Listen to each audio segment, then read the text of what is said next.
La zona norte de Nuevo México es el hogar de uno de los entornos desérticos más duros de Estados Unidos. Un paisaje seco de abrasadores veranos e inviernos extremadamente fríos.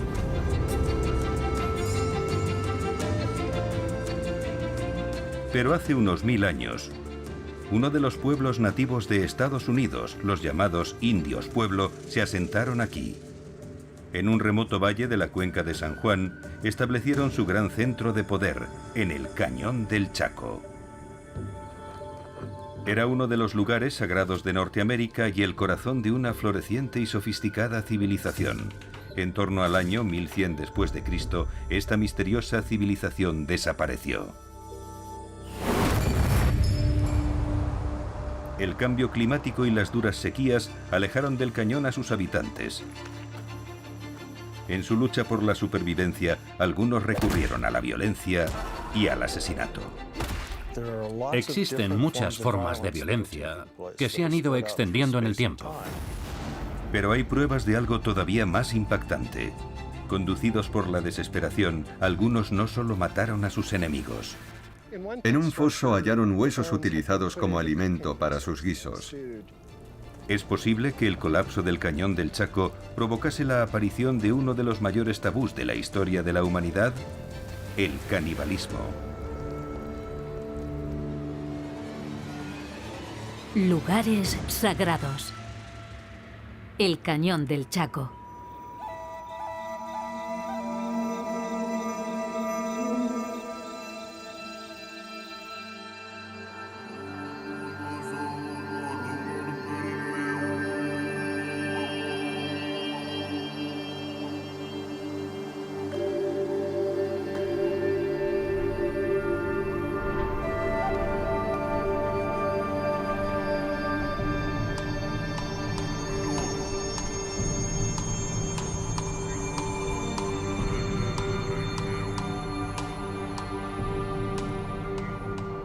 A 160 kilómetros al noroeste de Albuquerque, Nuevo México, un cañón atraviesa el desierto. Este no es un cañón como cualquier otro. Aquí se encuentran numerosas ruinas de estructuras antiguas. Fueron construidas hace muchos siglos. Sus restos son extensos, apanalados con cientos de habitáculos. También hay recintos circulares, lugares ceremoniales conocidos como kivas. Estas construcciones o grandes casas fueron el hogar de una civilización sofisticada.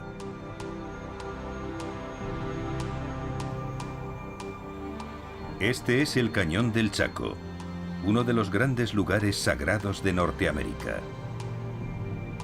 Actualmente sigue albergando un aura poderosa y misteriosa.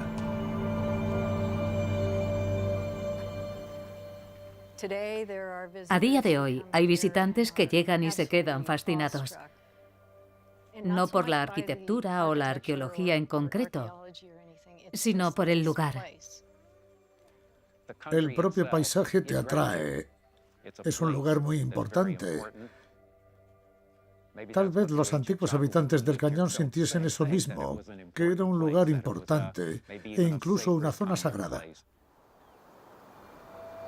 En torno al año 1000 después de Cristo, el Cañón del Chaco era el corazón de la civilización de los indios pueblo. También era una región en expansión y un lugar de peregrinaje. Pero entonces, tras un siglo de oro, Chaco entró en colapso. El cañón fue abandonado, sus habitantes se convirtieron en refugiados y su cultura desapareció. Hasta el día de hoy, las razones continúan siendo un misterio. Pero su historia comenzó mucho antes. Hace miles de años, una comunidad de cazadores-recolectores vivía en el extremo oeste del cañón. Sabemos que hubo comunidades que ocuparon el Cañón del Chaco alrededor del año 6000 a.C. Estas personas recolectaban plantas silvestres y cazaban.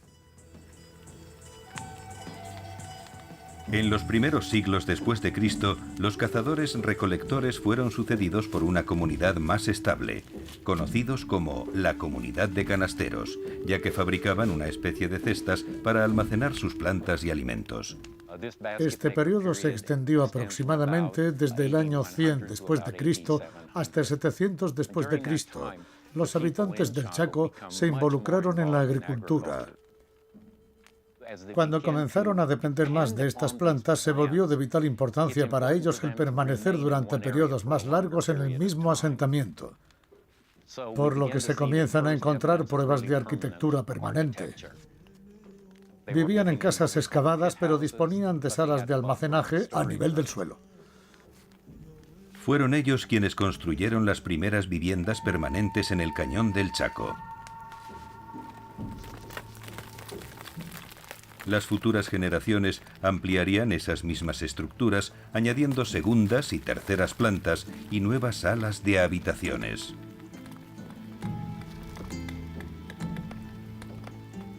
Las expandieron en forma de monumentales estructuras de piedra, mucho más grandes e imponentes que cualquier otra edificación de la región. Se las conoce como las casas grandes.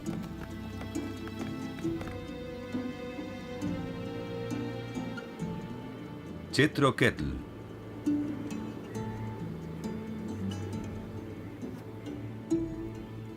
Peñasco Blanco.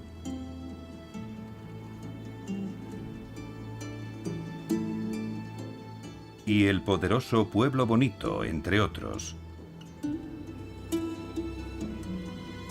Estas son las construcciones de los nativos americanos más sorprendentes de todo el continente. La transición de horticultura con casas excavadas a, digamos, agricultores a tiempo completo, con estructuras construidas con mampostería y a varios niveles, es un proceso que lleva un tiempo, entre 2 y 3 siglos de lenta transición.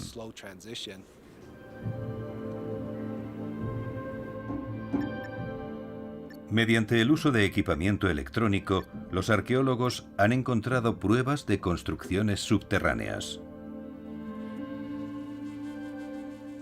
Un equipo de la Universidad de Nuevo México utiliza la tecnología necesaria para trazar la geología de la zona en 3D y así reunir información sobre las estructuras enterradas. El asentamiento chaco podría haber sido mucho más grande de lo que se ve actualmente. Fue necesaria una gran mano de obra para construir estos edificios. Tuvo que haber cientos de personas involucradas en la construcción de algo así. Y el proceso de involucrar a tantas personas probablemente fuese muy especializado. Extraer la piedra, trabajarla. Otros se encargaban de la obtención de vigas de madera desde lugares alejados.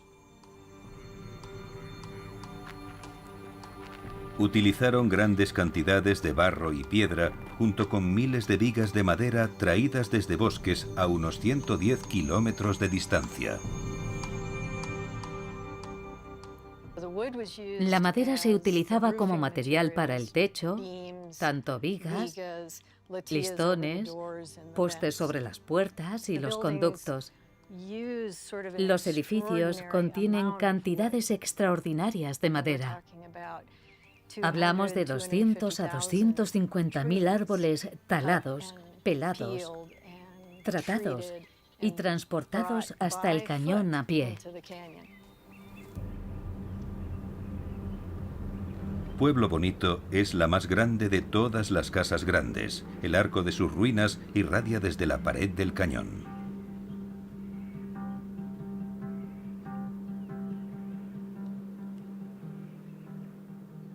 Esta arquitectura es lo que ahora llamamos arquitectura de las casas grandes. La gran casa que ha sido completamente excavada es la de Pueblo Bonito. Es posible que en algunas partes de la edificación hubiese hasta 3 plantas. La razón por la que creemos que la construcción está arqueada y dispuesta en la dirección en la que está es porque se convirtieron en recolectores solares. En invierno atrapaban el calor del sol. Con la puesta del sol en el horizonte, su calor llegaría justo hasta el interior de las casas y los propios edificios ayudaban a mantener el calor dentro. Durante su apogeo, Pueblo Bonito era tan grande como el Coliseo de Roma, con unas 700 habitaciones, una plaza interior y 3 grandes quivas ceremoniales. Pueblo Bonito y el resto de casas grandes eran más que edificios magníficos. Alguien debía controlar su construcción. Los expertos creen que una poderosa élite residía en las casas grandes. Eran los líderes que gobernaban sobre el cañón del Chaco y que rendían homenaje a los habitantes ordinarios, los comunes, quienes vivían en pequeños asentamientos dispersos por el cañón y las zonas circundantes. El día a día en las casas grandes seguramente fuese muy diferente al resto. Allí se encontraba la sede de poder y autoridad, un centro de comercio y de rituales. En Pueblo Bonito, estos rituales se celebraban en la parte más antigua del edificio, en el núcleo, en la zona del centro. Allí se localizaron algunos de los objetos sagrados pertenecientes a estas casas grandes.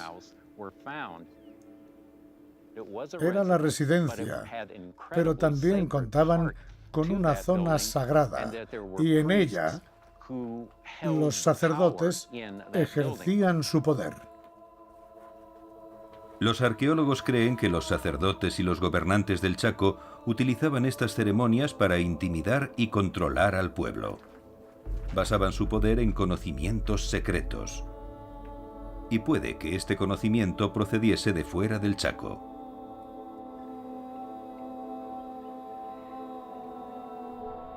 Los edificios de piedra a gran escala, como las casas grandes, son únicas de Norteamérica.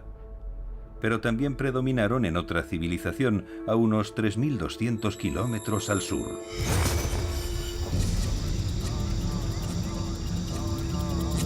Las majestuosas ciudades mayas continúan reinando en las junglas de Centroamérica.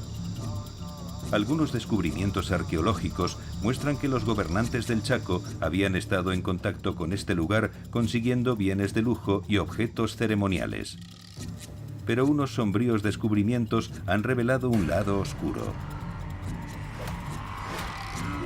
La cultura chacoana se vio influida por las ceremonias mayas, así como por sus rituales relacionados con la sangre y el sacrificio humano. Probablemente el 5% de la población vivía en las casas grandes. El otro 95% vivía en casas unifamiliares, tan pequeñas que una de esas casas unifamiliares era del mismo tamaño que una sola habitación en Pueblo Bonito. Los descubrimientos arqueológicos de diferentes zonas del cañón dan a entender que la fuente del poder de los gobernadores residía en un conocimiento religioso especial. Como los chacoanos vivían de la tierra, muchos de sus ritos estaban relacionados con la agricultura. En los campos que rodeaban el cañón cultivaban diferentes tipos de alimentos, pero un cultivo era el más importante: el maíz. El maíz, también conocido como choclo, era muy importante para los indios pueblo en el pasado y también lo es ahora. Es el cultivo principal y nos ayuda a definir quiénes somos los indios pueblo. Los indios pueblo del Chaco realizaban rituales para asegurarse de que las condiciones fuesen las idóneas para el crecimiento y la cosecha del maíz. Para ellos esto formaba parte del propio proceso de agricultura. No realizaban distinciones entre la religión, la agricultura y la vida cotidiana. Somos personas dependientes de una zona y nuestro entorno define quiénes somos. Y no hay separación entre el entorno y nuestras creencias espirituales. Los rituales del maíz probablemente se beneficiasen de un conocimiento sobre los secretos del clima, cómo reconocer las estaciones y cómo saber cuándo plantar. La agricultura es parte de un sistema religioso mayor que involucra a dioses y a las formas de la naturaleza, y puede que no se entienda bien hoy en día. Al sur del cañón del Chaco, un llamativo punto de referencia se eleva hacia el cielo. Fajada Butte o Colina Fajada. Esta imponente colina era y es un lugar sagrado para los indios pueblo. Seguramente aquí celebraban rituales. Se han descubierto los restos de una rampa concreta construida en la ladera de Fajada Butte. Y en la propia colina, el asombroso arte rupestre muestra por qué este lugar era tan importante. En la cumbre se hallan dos antiguas espirales cinceladas en la roca. Durante el solsticio de verano, un haz de luz conocido como la daga del sol o daga de luz cruza el centro de una de las espirales. Una manifestación similar marca el solsticio de invierno y los equinoccios de primavera y de otoño. Estas formas de marcar los solsticios y los equinoccios, como por ejemplo las espirales y la daga del sol, probablemente fuesen un método para rastrear y observar el comportamiento solar. Se podían realizar ceremonias especiales como en la época primaveral, comenzando a plantar. De esta forma se sabía que el momento adecuado había llegado. Seas agricultor o no, es importante saber cuándo cambian las estaciones. Pero cuando eres un agricultor a tiempo completo, conocer los cambios de estación se convierte en algo muy importante, especialmente en medio del desierto. Estar pendiente de las heladas para que tu maíz llegue al punto máximo de madurez. Por ello, el seguimiento de las estaciones es fundamental. No todos disponían de estos conocimientos. Seguramente estuviese restringido a un pequeño número de personas, los gobernantes del Chaco. Algunos creen que eran ellos los que celebraban rituales secretos relacionados con la agricultura y el clima, y únicamente unos pocos elegidos podían participar. Un gran descubrimiento arqueológico encontrado en Pueblo Bonito nos ofrece una pista sobre la naturaleza de estas ceremonias. En el corazón de las casas grandes se encuentra una pequeña cámara. Aquí han encontrado inusuales vasijas de cerámica en blanco y negro. Más de un centenar de piezas. Se las conoce como vasijas cilíndricas y su existencia demuestra que los chacoanos contaban con relaciones a gran distancia.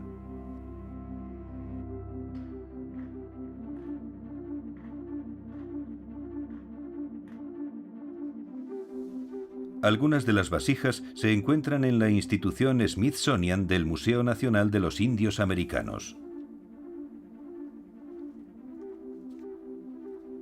El antropólogo John Kettner ha descubierto una relación directa entre estas creaciones y la civilización maya a unos 3.200 kilómetros al sur del Chaco.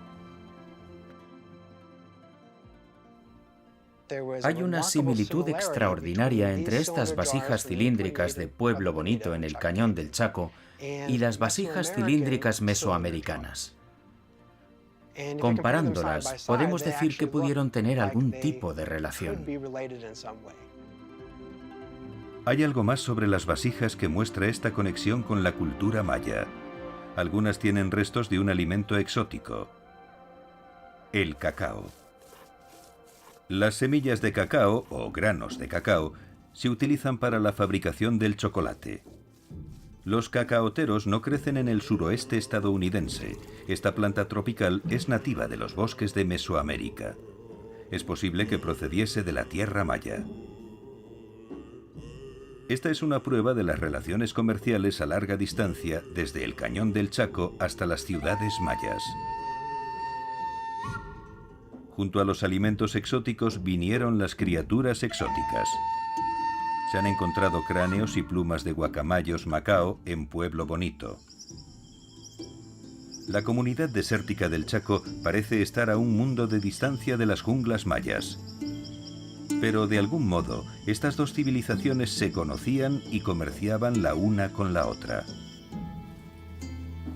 Pero el cacao no se utilizaba solo para su consumo. Al parecer, los gobernantes del Chaco adoptaron una ceremonia religiosa maya: espumar y beber chocolate. De hecho, los mayas escribieron en las vasijas que se utilizaban para crear espuma en las bebidas de cacao. Y lo conseguían al trasvasar el cacao o el chocolate una y otra vez de una a otra vasija, para así formar la espuma. Esto fue un descubrimiento increíble, porque lo que significaba es que era posible que el cacao se estuviese importando hacia el cañón del Chaco desde un lugar a miles de kilómetros de distancia. Puede que los chacoanos tomasen bebidas de cacao del mismo modo que se hacía en Mesoamérica. En el cañón del Chaco, al igual que en el mundo maya, la ceremonia del cacao y beber chocolate solo era para la privilegiada clase gobernante. Todo indica que recelosos salvaguardaron el conocimiento y las prácticas que habían adquirido de los mayas.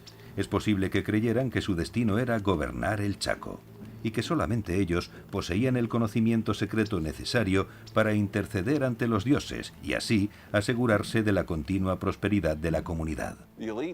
Tenían el cometido de gobernar en toda la región. Y así es como funcionaban. Había familias nobles que gobernaban, plebeyos que trabajaban y se beneficiaban, o al menos eso creían de los gobernantes. En la segunda mitad del siglo XI, los líderes supervisaron un nuevo auge de la construcción en Chaco. Engrandecieron las casas grandes y construyeron nuevas quivas ceremoniales. Esta rápida expansión pareció repentina e intensa. La construcción de las quivas sugiere que se vio inspirada por la religión. La pregunta es, ¿por qué? ¿Qué hizo que los chacoanos expandiesen su poder y sus estructuras al mismo tiempo? Algunos expertos creen que recibieron una señal de los dioses. En torno a la época del auge de la construcción, alguien dejó un excepcional jeroglífico en Chaco. En el extremo noroeste del cañón del Chaco se encuentra una colina sobresaliente. En el techo de la zona colgante hay 3 símbolos pintados en la roca: la huella de una mano, una media luna y una estrella roja de varias puntas. Los arqueólogos sospechan que estos símbolos tenían un significado específico. Esto no es fortuito. Fue deliberado. Esta roca se encuentra a unos 9 o 12 metros de altura y hablamos de peñascos escarpados. Hay una gran intención y precisión en este arte rupestre, al igual que en la arquitectura o la posición y la localización de algunas de las construcciones. Muchos creen que los símbolos registran un sensacional evento de los cielos, algo que ocurrió en el año 1054 durante la fase de la luna creciente. Una nueva y gigante estrella apareció en el cielo. Las crónicas chinas la describen con un color blanco rojizo con rayos fluyendo en todas direcciones. Con un brillo 6 veces superior al de Venus, estuvo visible en el cielo durante 3 semanas de día y de noche.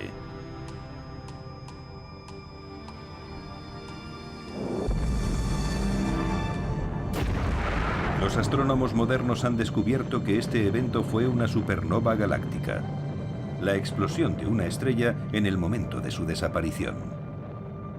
Los restos de esta supernova siguen siendo visibles a día de hoy. Se la conoce como la nebulosa del Cangrejo. Para los chacoanos, este evento fue como si los propios dioses hubiesen hablado a través de esta estrella.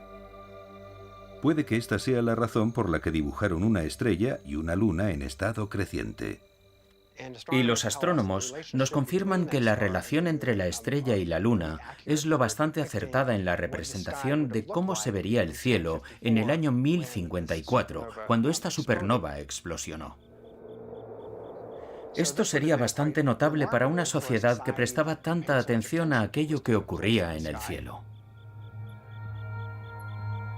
Pero la supernova no fue el único objeto celestial que apareció.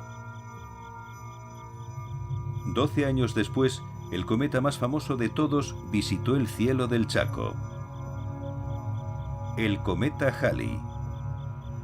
Esto también inspiró obras de arte rupestre. Justo por debajo de la pictografía de la supernova nebulosa del Cangrejo se encuentra una serie de círculos concéntricos más leves y difíciles de ver, con lo que parece ser una cola de fuego por detrás.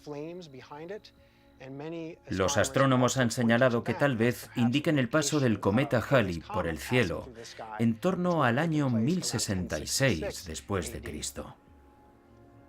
La supernova y el cometa podrían dar explicación al extraordinario auge de la construcción que tuvo lugar en Chaco en aquel momento.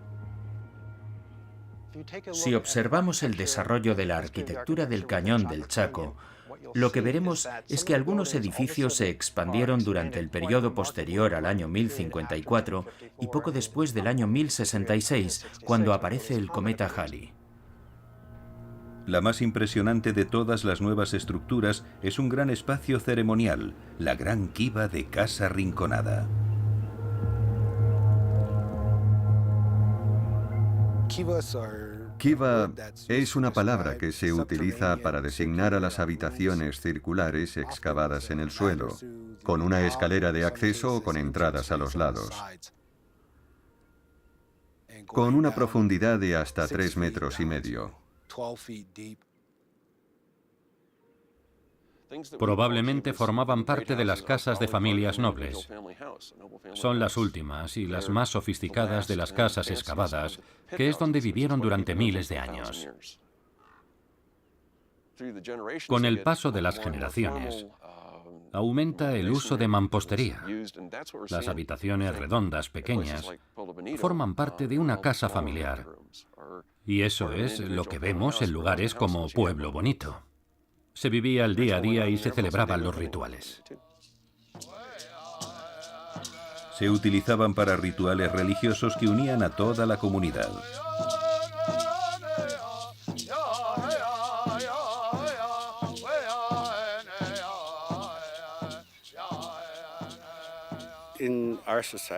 En nuestra sociedad es muy importante que pertenezcamos a una kiva. La sociedad kiva es solo para los hombres y no es machista ni nada por el estilo. Es la forma en la que siempre ha sido. Durante los meses de invierno realizamos bailes y ceremonias. Los bailes se celebran en las kivas durante la noche. Son bailes sociales. Se transmiten de una generación a otra. Y siempre digo que no se deben modernizar los bailes. Debemos hacerlos como se hacían hace muchos, muchos años.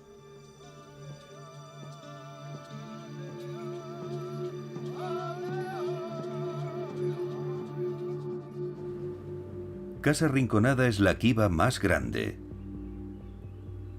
Cuenta con unos 19 metros de diámetro y en su momento tuvo un techo como cubierta.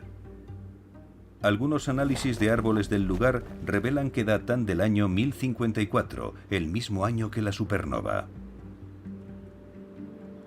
Para los indios pueblo, esta gran kiva podría haber servido como salida de escape a una nueva dimensión. Creían que los humanos llegaban a este mundo desde el inframundo al trepar por un junco hueco hacia un agujero en el cielo.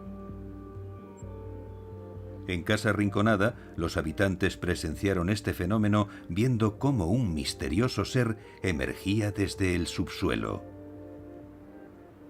Para aquellos espectadores, es probable que aquel visitante enmascarado pareciese un miembro del inframundo. Esto, de algún modo, es como una especie de magia kiva. Se accede a la kiva desde el subsuelo. Esto es muy importante en términos de los viajes a través del tiempo y a través de varios inframundos hasta el mundo presente de los indios pueblo.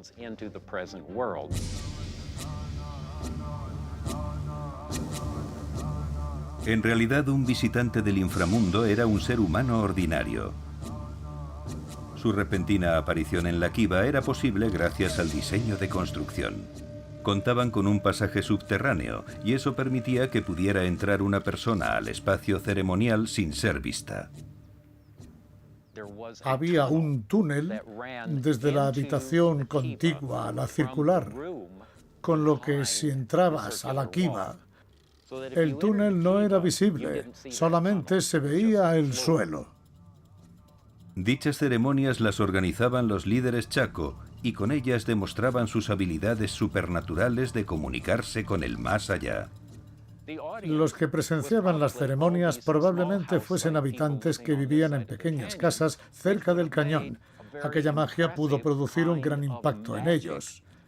Tal persuasión contribuyó para que colaboraran con la gran casa que se comunicaba con el más allá. Las ceremonias eran una viva manifestación del poder de los gobernantes del Chaco. Y los dioses habían señalizado su aprobación con el envío de la supernova y el cometa Halley. Este tipo de eventos ayudaron a convertir el Cañón del Chaco en un gran lugar de peregrinaje, atrayendo así a visitantes y devotos de otras comunidades pueblo lejanas. Las condiciones meteorológicas favorables en los siguientes años parecían la prueba de que los dioses estaban a su favor.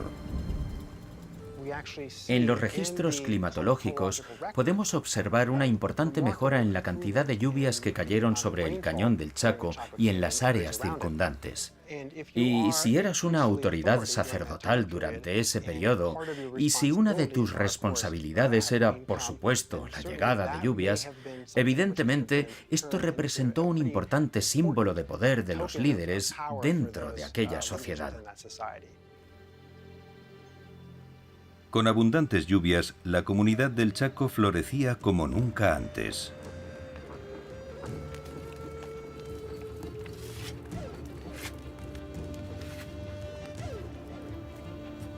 Sus casas grandes se yerguen como testamento de su poder y prosperidad. Y su condición sagrada como destino de peregrinaje es inigualable. Los gobernantes miraban al futuro con confianza. Pero los buenos tiempos no durarían para siempre. Y llegó el cambio. El Chaco estaba a punto de ser azotado por un duro cambio climático. Lo que hemos aprendido es que lo que importa no es solo lo que está ocurriendo en el entorno, sino también lo que está ocurriendo en la sociedad. Los sacerdotes habían creado una estructura de poder alrededor del clima, pero cuando el clima dejó de proporcionar lo necesario, todo se desmoronó. Pero algo drástico le ocurrió al clima del Cañón del Chaco. Esta civilización no dejó ningún registro escrito.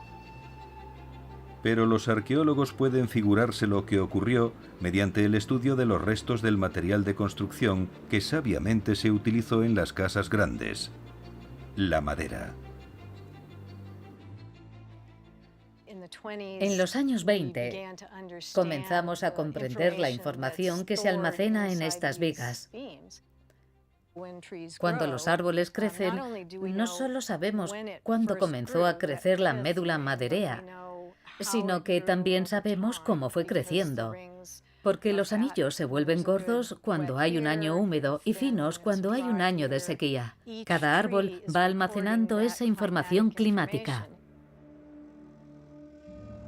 El análisis de los anillos de los árboles reveló un hecho asombroso.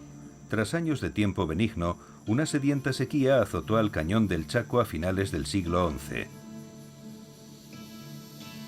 A lo que le siguieron varias décadas de una sequía todavía más dura.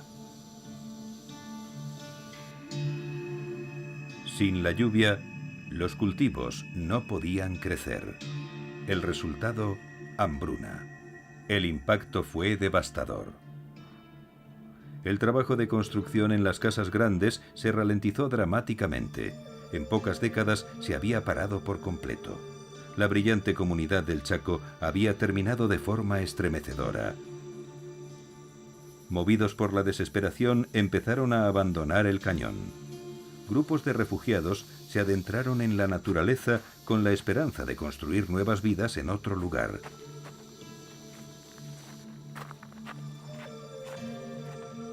Muchos de estos refugiados viajaron a una nueva comunidad que se había desarrollado a unos 100 kilómetros al norte. El cercano río Ánimas abastecía de agua a este nuevo asentamiento. Hoy se conoce como las ruinas aztecas. Al igual que el Chaco, presumen de unos impresionantes restos de casas grandes y quivas. Los indios pueblos se asentaron aquí alrededor del año 1050, pero el influjo de nuevos miembros transformó el lugar. Las aguas del río dieron un respiro y encontraron nueva madera y materiales de construcción. En el año 1100 comenzaron a trabajar en una estructura majestuosa, la Casa Grande de Aztec.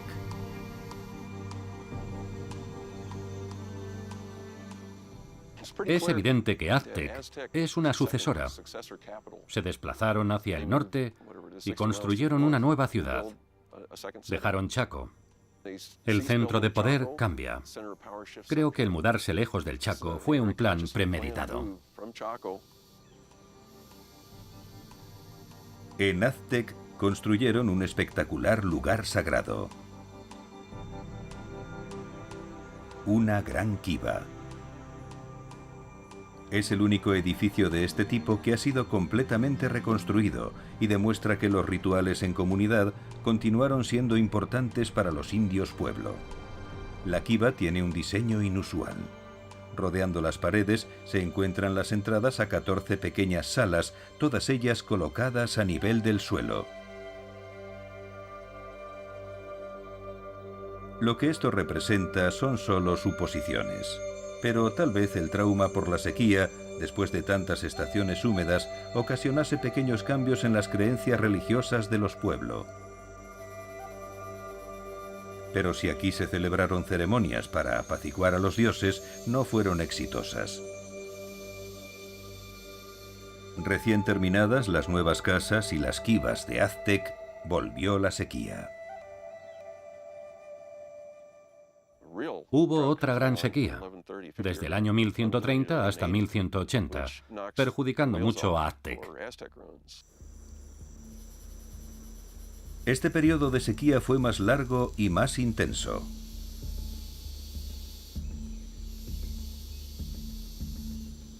Las familias abandonaron las casas grandes. La cultura chaco comenzó a desmoronarse, al igual que los estándares y el apoyo que había unido a la sociedad. Se han encontrado inquietantes pruebas de este colapso en las ruinas del Cañón del Chaco.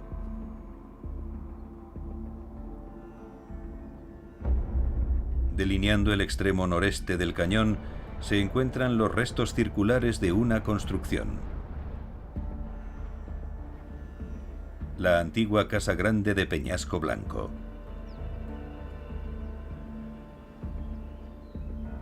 En una de las habitaciones, los arqueólogos descubrieron una pila de huesos humanos rotos y carbonizados. Pertenecían tanto a niños como a adultos, que parecían haber muerto de forma violenta. Daba la impresión de que los agresores atacaron con armas cortantes y puntiagudas.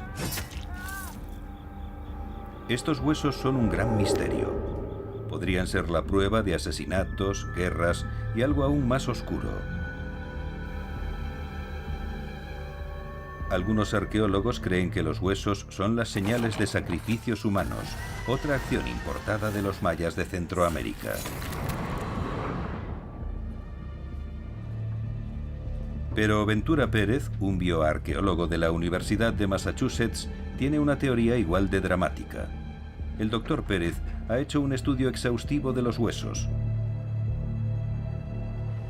Cree que podrían haber sido cortados y quemados después de la muerte de las víctimas. Fueron pacíficos, aunque por supuesto hubo periodos de violencia, actos de violencia interpersonal entre ellos, pero en general no fue una sociedad abiertamente guerrillera o violenta. Cree que los huesos podrían haber pertenecido a unos supuestos brujos. En la sociedad pueblo, cualquier individuo podía ser categorizado de brujo si se sospechaba que había utilizado la magia para herir a la comunidad. En la sociedad pueblo, la persecución de la brujería se llevaba a cabo con aquellas personas que no seguían las normas sociales. Si actuaban de una forma poco apropiada, eran acusados de ser brujos. Y la única forma de destruir a un brujo es mediante la destrucción completa del cuerpo. Esto explicaría por qué los cuerpos encontrados en Peñasco Blanco fueron despedazados tras su muerte. Es posible que tras la caída del Cañón del Chaco, el miedo y la violencia aumentasen. Pero hay otra prueba que sugiere algo mucho más temeroso que la brujería. Todo apunta a una práctica muy controvertida: el canibalismo. En el año 2000, al sur de Colorado, un equipo de arqueólogos hizo un impactante descubrimiento. Parecía que la sociedad pueblo de la zona había abandonado sus hogares repentinamente bajo circunstancias perturbadoras. Encontramos armas de piedra, vasos de arcilla, recipientes, todo dispersado por el suelo. Nos dio la sensación de que nadie había vuelto a tocar aquel lugar. Otros hallazgos condujeron a la siguiente explicación. 2 de las casas excavadas contenían huesos humanos. Cowboy Wash había sido la escena de un violento ataque.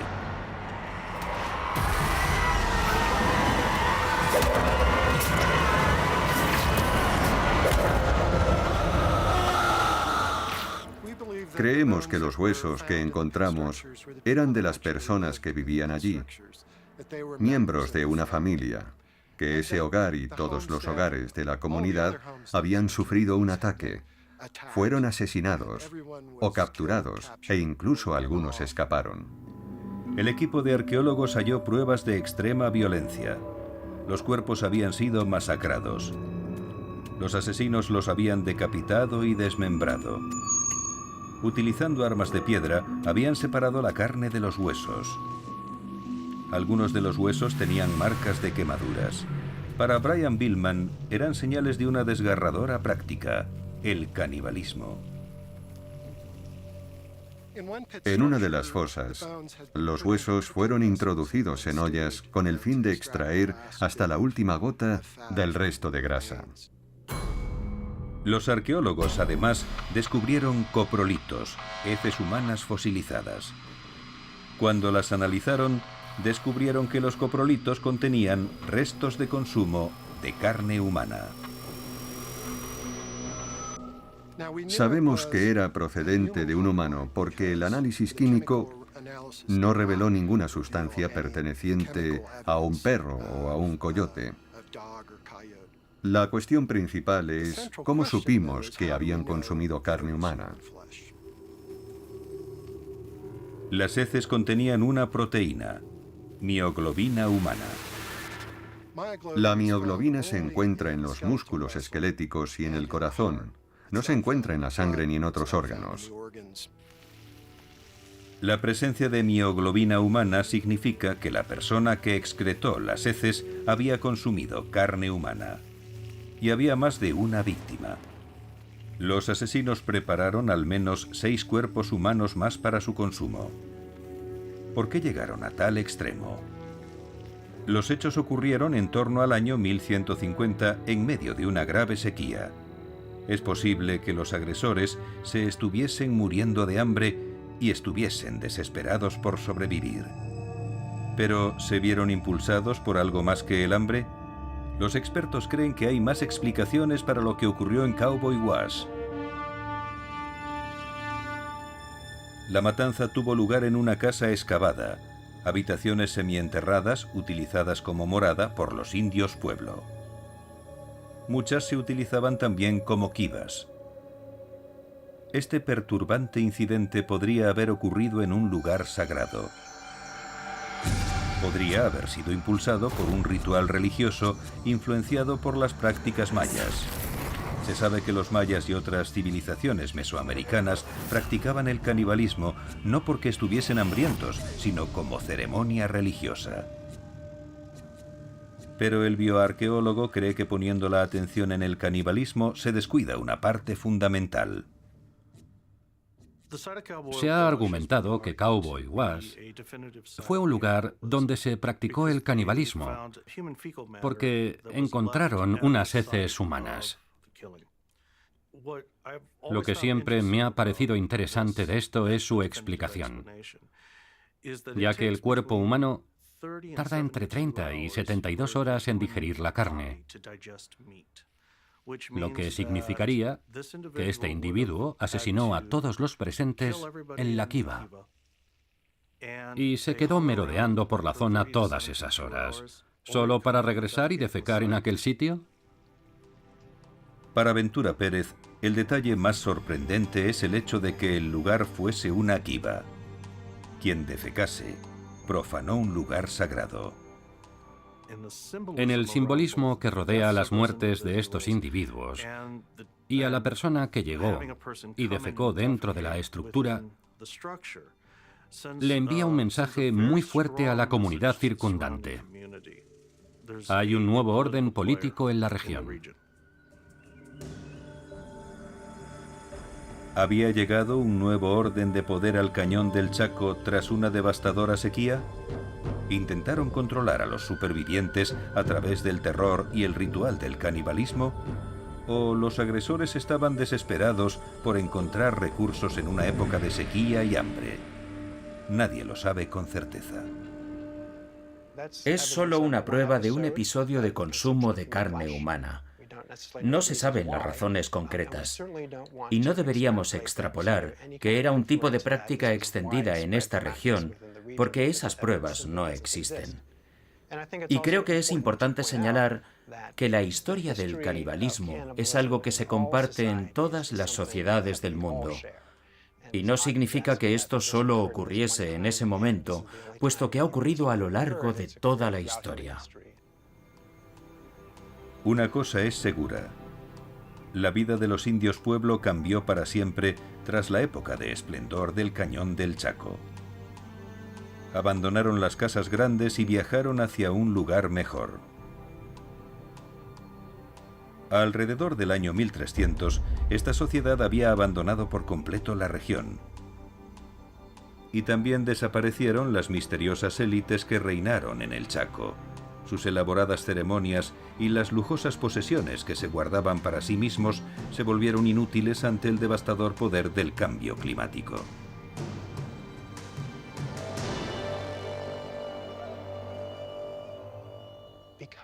La vida de los indios pueblos se desarrolló sobre unas bases muy frágiles, dependientes completamente del clima.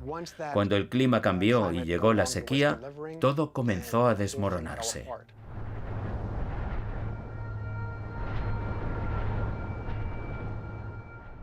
Los lugares ancestrales, como el Cañón del Chaco, siguen siendo muy importantes.